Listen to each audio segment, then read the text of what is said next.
सागर पहाड़ों से विशाल है तेरा प्रेम मेरे प्रति। मैं अपने दिल खोले यहाँ पाने खड़ा हूँ चंगाई। सच्चाई जान कर खुश हूँ, हर रोज मैं हाथ उठाता हूँ और गाऊँ मैं सदा तेरे प्यार के गीत।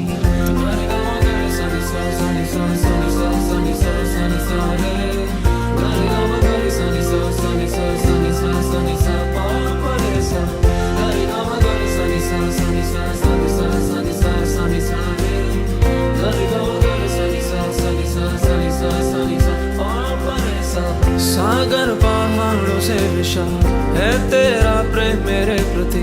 मैं अपने दिल खोले यहाँ पाने खड़ा हूँ चंगाई। सच्चाई जान कर खुश हूँ, हर रोज मैं हाथ उठाता हूँ और गाऊँ मैं सदा तेरे प्यार के गीत। तेरे प्यार के गीत मैं गाऊँ, तेरे प्यार के गीत मैं गाऊँ।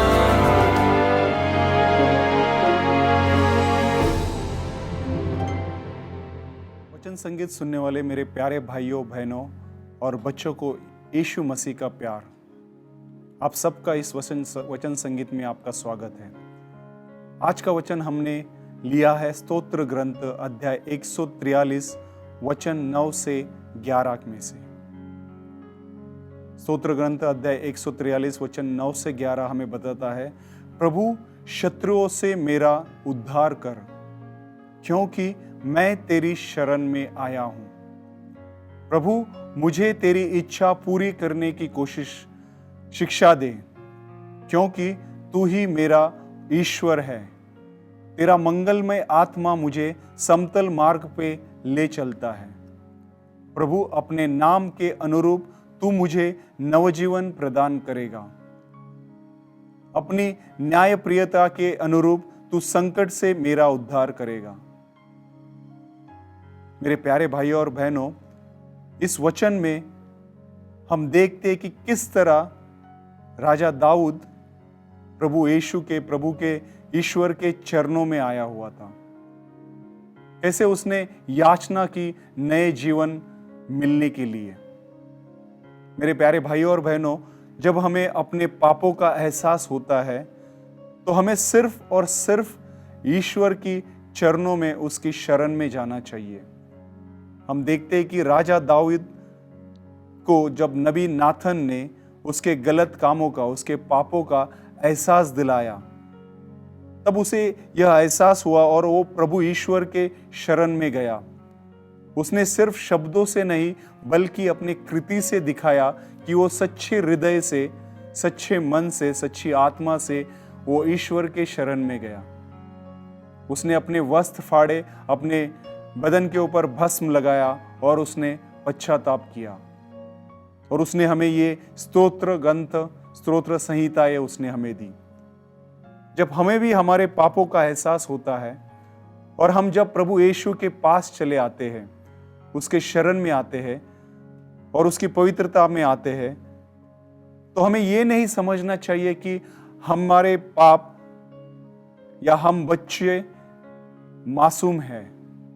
हमें पूरे हृदय से, हमें पूरे शक्ति से और आत्मा से हमें यह विश्वास करना चाहिए कि जब हम यीशु के शरण में जा रहे हैं, वही है जो हमें हमारे पापों से छुड़ा सकता है और उसकी मदद और उसके मार्गदर्शन की हमें जरूरत है। ये हमें विश्वास करना चाहिए और उसी से हम पूछ सकते हैं या पूछना चाहिए कि मुझे रास्ता दिखाए जिसमें हमें चलना है। जैसे ही हम 10वें वचन में, स्तोत्र ग्रंथ 143वां अध्याय 10वें वचन में पढ़ते हैं, प्रभु मुझे तेरी इच्छा पूरी करने की शिक्षा दे। मेरे प्यारे भाइयों और बहनों, ये क्या है प्रभु की इच्छा? क्या प्रभु हमसे चाहता है? क्या प्रभु की इच्छा है? प्रभु की कोई इच्छा भी हो सकती है। प्रभु की हमारे लिए कोई इच्छा है।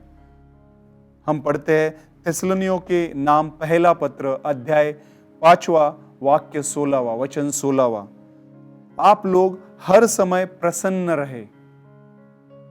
17वां वचन कहता है निरंतर प्रार्थना करते रहे। और 18वां वचन कहता है, सब बातों के लिए ईश्वर को धन्यवाद दे, क्योंकि यीशु मसीहा के अनुसार आप लोगों के विषय में ईश्वर की इच्छा यही है। हाँ मेरे प्यारे भाइयों और बहनों, पिता परमेश्वर की इच्छा यीशु के अनुसार हम सब की यही है। हम उस महान परमेश्वर की हम हर वक्त प्रसन्न रहे, हम उस महान परमेश्वर को धन्यवाद दें, हम निरंतर प्रार्थना करें। यह है ईश्वर की इच्छा हमारे लिए। मेरे प्यारे भाइयों और बहनों, हम सभी इस गीत के जरिए हमारे सभी पापों को याद करते हुए, वो सब पाप जो हमने ईश्वर के खिलाफ किए हैं, ना कि सिर्फ ईश्वर के खिलाफ परंतु हमारे सभी भाई बहनों के खिलाफ किए हैं, उन सभी पापों को हम याद करते हैं और उस महान परमेश्वर यीशु मसीहा के चरणों में डालते हैं और उसके शरण में जाते हैं और उसको कहते हैं, प्रभु यीशु, हम आपके शरण में, आपके चरणों में आए हैं। हम होठों पे तेरा नाम लेकर आए हैं। हम सुबह शाम प्रार्थना करने के लिए आए हैं।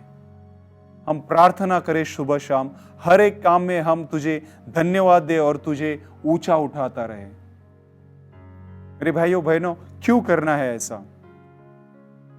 क्योंकि यीशु के जैसा कोई राजा हुआ नहीं है जिसने हमारे पाप उस सूली पर लेके गया और हमारे पापों के कारण वो मर मिटा। पापों को लिया उसने क्रूस पर और नया जीवन हमें उसने दिया। हाँ मेरे प्यारे भाइयों और बहनों, वो हमें नया जीवन देने के लिए आया, जो जीवन बहुतायक का है। उसकी यही इच्छा है कि हम जिए, हमारा सर्वनाश न हो। आइए मेरे प्यारे भाइयों और बहनों, हम इस गीत के जरिए प्रभु यीशु को बताते हैं कि हम आए हैं तेरे चरण में।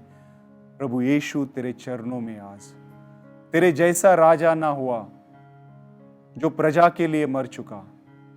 पापों को लिया उसने क्रूस पर, नया जीवन हमें उसने दिया।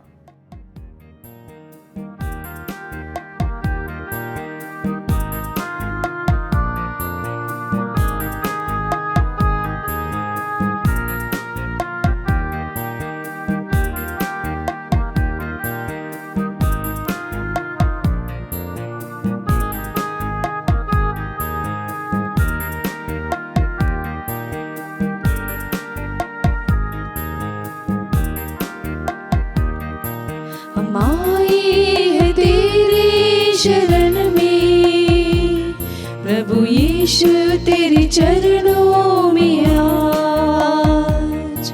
हम आए हैं तेरे शरण में, प्रभु यीशु तेरे चरणों में आज। तेरे पूजन को हम गीत गाए हरदम, तेरी राहों पे निकले कदम।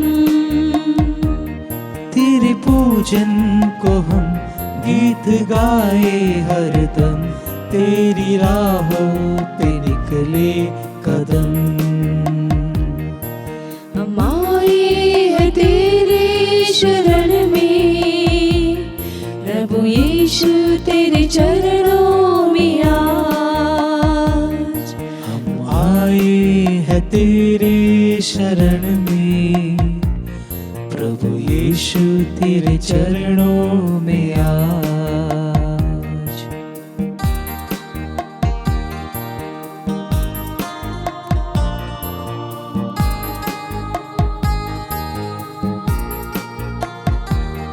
होठों पे रहे तेरा नाम, प्रार्थना हम करें सुबह शाम। कोई भी काम अगर हम करें, तुझे ऊंचा उठाते रहे। तुझे ऊंचा उठाते रहे। हम आए हैं तेरी शरण में, प्रभु यीशु तेरे चरणों में आज हम आए हैं तेरी शरण में, प्रभु यीशु तेरे चरणों में आज। तेरे पूजन को हम गीत गाए हरदम, तेरी राहों पे निकले कदम। तेरे पूजन को हम गीत गाए हरदम, तेरी राहों पे निकले कदम। हम आए हैं तेरे शरण में, प्रभु यीशु तेरे चरणों में आज।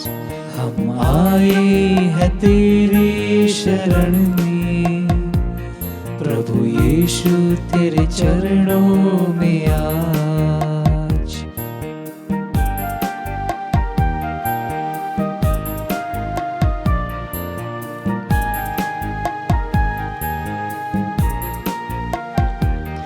तेरे जैसा है राजा कहाँ, जो प्रजा के लिए मर मिटा। पापों को लिया क्रूस पर, नया जीवन हमें अब मिला। नया जीवन हमें अब मिला। हम आए हैं तेरी शरण में, प्रभु यीशु तेरे चरणों में आज। हम आए हैं तेरे शरण में, प्रभु यीशु तेरे चरणों में आज। मेरे प्यारे भाइयों और बहनों, हम यूहन्ना के सुसमाचार में 3 अध्याय में 16वां वचन पढ़ते हैं कि ईश्वर ने हमसे इतना प्रेम किया कि उसने अपना इकलौता पुत्र हमारे लिए अर्पित कर दिया, जिससे हमें जीवन मिले और बहुतायी का जीवन मिले। मेरे प्यारे भाइयों और बहनों, जब हम देखते हैं इस संसार में, हम सोचते हैं कि सिर्फ हमारे माँ का प्यार बहुत ही ऊंचा है, बहुत ही गहरा है।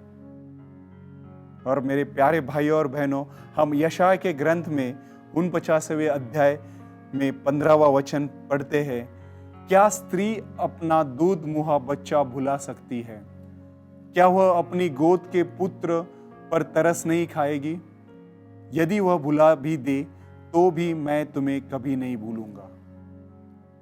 मेरे प्यारे भाइयों और बहनों, प्रभु यीशु पिता परमेश्वर हमसे कह रहा है कि शायद वो दूध पिलाने वाली माँ उसके बच्चे को भूल सकती है, पर मैं न तुम्हें कभी भूलूंगा। क्या कभी ऐसा हो सकता है मेरे प्यारे भाइयों और बहनों?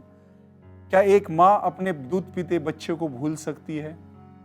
ऐसा कभी नहीं होगा। फिर भी पिता परमेश्वर ईश्वर कहता है कि शायद वो भूल जाएगी।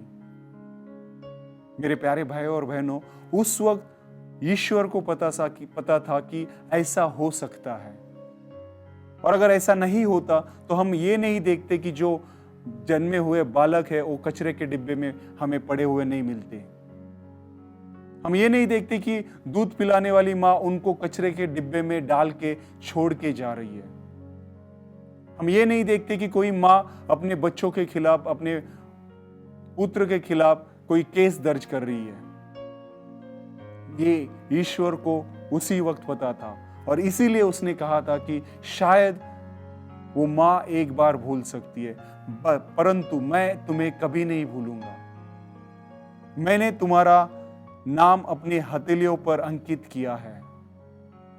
तुम्हारी 4 दीवारी निरंतर मेरी आंखों के सामने है।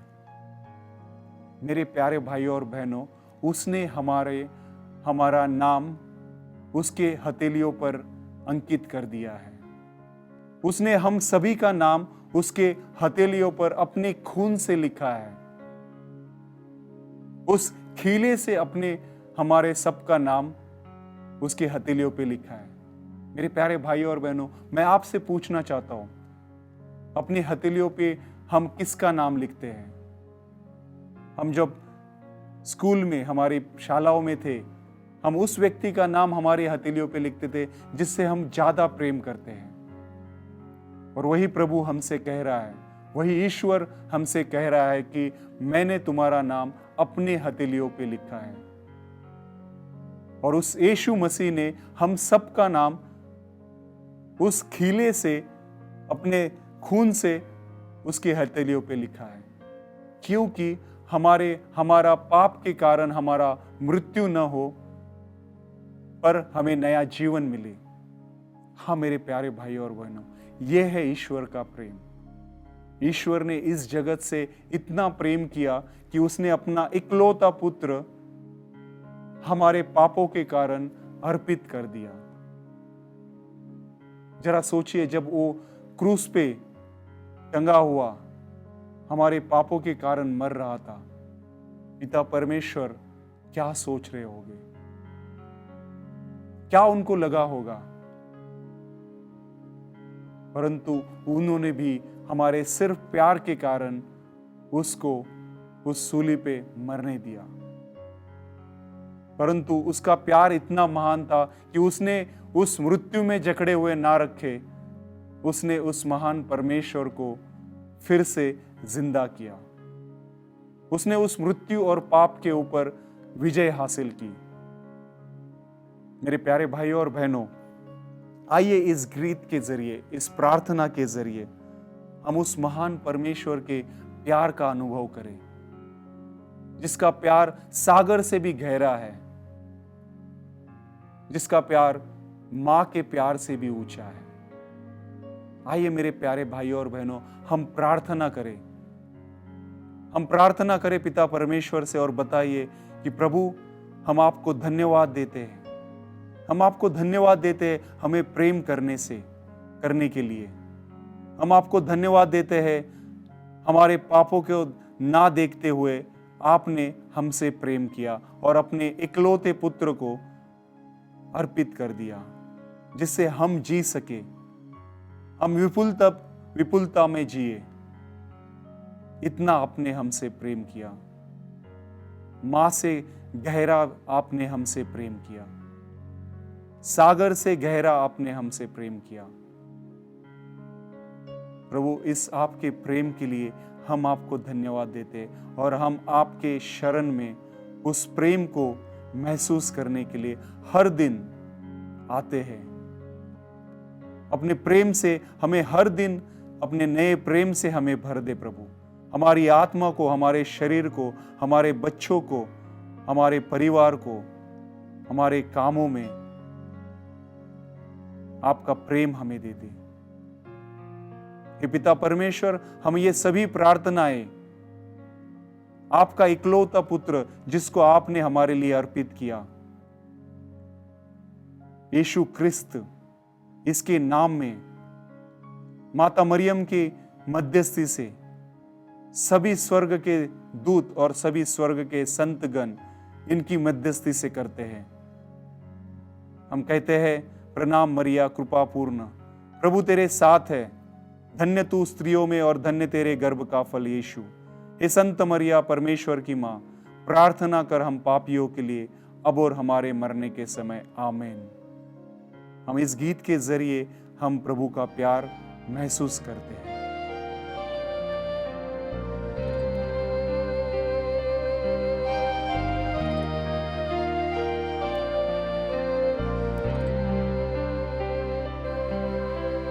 गहरे प्यार से तूने प्यार किया, गहरे प्यार से तूने प्यार किया, माँ से गहरा प्यार तेरा,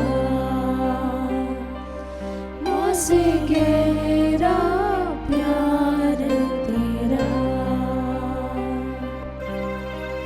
तू धन्य है, सर्वश्रेष्ठ है, तेरे जैसा नहीं और कोई। तू धन्य है, सर्वश्रेष्ठ है, तेरे जैसा नहीं और कोई।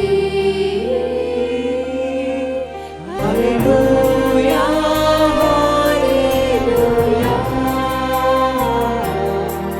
Hallelujah hallelujah hallelujah hallelujah hallelujah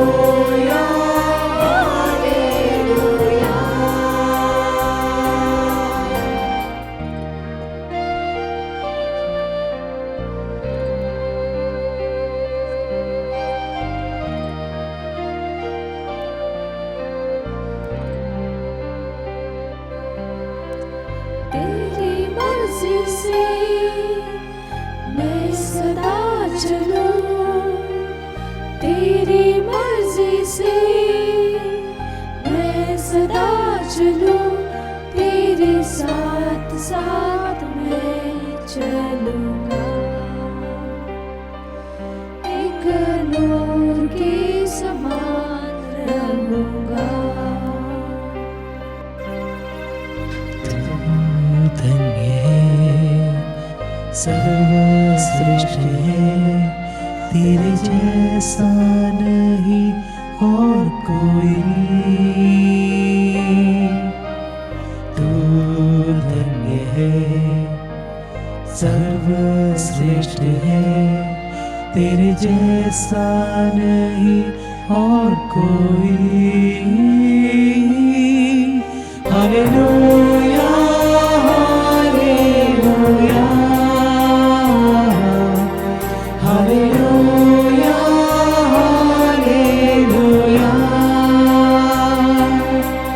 hallelujah hallelujah hallelujah hallelujah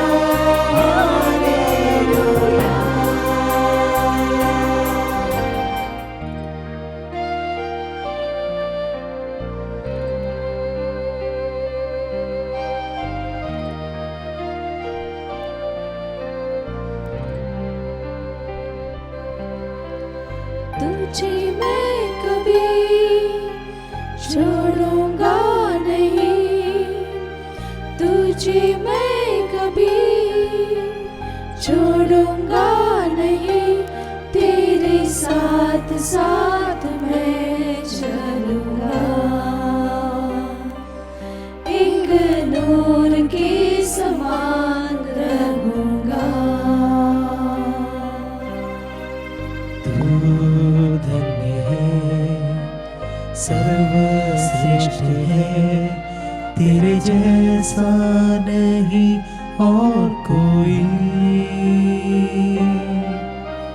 तू धन्य है सर्वश्रेष्ठ है तेरे जैसा नहीं और कोई। Hallelujah hallelujah hallelujah